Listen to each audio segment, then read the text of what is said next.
अब इस calculus of variation की एक नेक्स्ट जो सबसे इम्पॉर्टेंट प्रॉब्लम है वो है आइसोपैरामीट्रिक प्रॉब्लम। तो पहले समझ लेते हैं कि आइसोपैरामीट्रिक प्रॉब्लम कहते किसे हैं।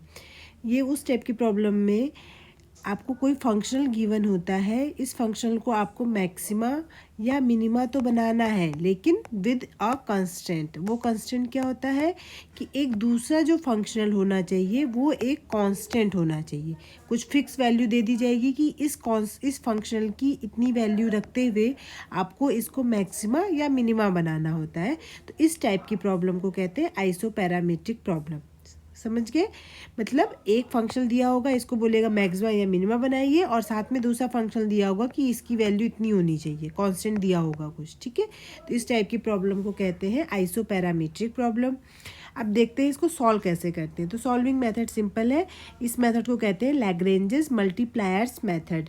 इसमें क्या करते हैं, आई प्लस ये वाला जो फंक्शनल है ये इसको आई कंसिडर कर दिया, प्लस लैम्डा, एक हमने पैरामीटर लैम्डा कंसिडर किया, और ये जो फंक्शनल दिया हुआ है इसको हमने कर दिया जे।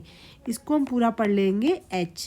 ओके, अब जो एच बन गया है, अब आपको इसको मैक्सिमा या मिनिमा बनाना है। ए टू बी जो भी फंक्शन होगा, यहाँ पे जो लिमिट दी हुई है एच डी एक्स, या फिर आप कह सकते हो इंटीग्रेशन ए टू बी, इसको कह दिया आपने F plus lambda G D x. ठीक है, तो इसको या मैक्सिमा या मिनिमा बनाने के लिए अब जो फंक्शनल हो गया इस टाइप के क्वेश्चंस के लिए वो एच हो जाएगा। और एच की वैल्यू कहाँ से निकाली आपने, आई प्लस लैम्डा जे से।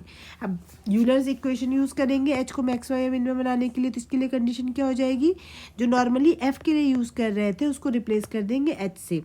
तो जो इसकी कंडीशन हो जाएगी उसको आप लिख सकते हो del h upon del y minus d upon d x of del h upon del y dash is equal to 0।